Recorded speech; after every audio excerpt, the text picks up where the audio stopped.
শোনো, আমরা বৌমা না, আমরা বোমা। আমরা আমাদের বরের মুখের ওপর ওদেরই মার নামের বদনাম করার দম রাখি। এই, তোমার নিজেকে কি ভাবে? তোমার মা একটা দজ্জাল মহিলা। আমার শাশুড়ি মাঝে মাঝে আমাকে শোনায় আমার ছেলের জন্য তো দূর দূর থেকে সম্বন্ধ আসতো।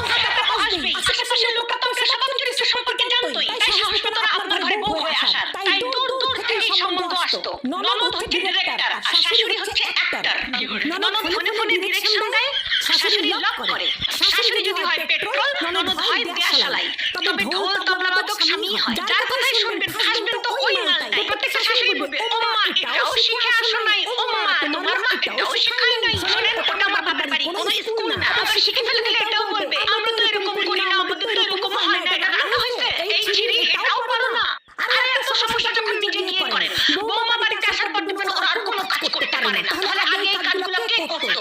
আমি বুঝি না, ওই শাশুড়ি নাকি স্কুলের প্রিন্সিপাল? সবসময় পারমিশন নিতে হবে, মেয়ে